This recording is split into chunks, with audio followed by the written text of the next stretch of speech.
Typically, Gauguin is seen as a kind of entity. If people don't really know about him, one thing that they might know, or one thing that might trigger a memory, is he was a well-to-do stockbroker with a big family, and he chucked it all to go live in Tahiti and paint. And that is true on one level, but if you look at the whole of his life, that 10-year period where he's working in a stable environment, making a steady income, and creating this growing family, that is an interlude in a life that is dominated by travel. I think Copenhagen was a really important place for him. He hated it so much. It was a very conventional, very conformist society, and that was something that he could fight with, and through that develop a stance that he could later embody.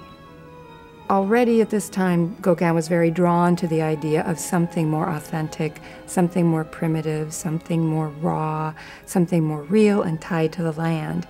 And for a time, he found it in Brittany, and he also was very rewarded by the group of artists that he found there. He was on the older side of the artists who were working there, and so he became kind of a leader in that group, and I think that was very rewarding for him to have this kind of spokesperson role and to be able to create tenets for himself, and then also for this younger generation of artists who now were very much opposing themselves to the Impressionists and saying that we're not going to just use our eyes, we're going to use our imagination and our sense of poetry, and we're going to create something that is timeless, poetic, and lasting. In 1887, Gauguin, kind of fueled with this idea of a community of artists, had the idea to travel to the Caribbean with another artist named Charles Laval.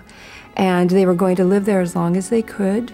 They knew that life would be cheap in the Caribbean, and they would live among the native people and really be kind of more back in an authentic setting. And so they went there and produced not a huge body of work, but some very important paintings that in many ways were a rehearsal for what he would do in Tahiti. This was not a very long sojourn. They had to come back early because both of them got very sick.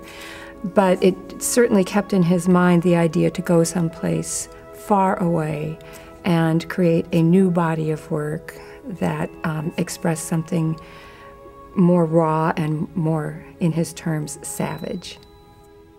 Gauguin had a number of World's Fair-related experiences. The pavilions that were very important to him were pavilions that not only showed architecture and kind of an environment, but also had imported people themselves. This was something very fascinating to him. Perhaps, again, kind of calling to that wanderlust that was always very close to the surface in Gauguin.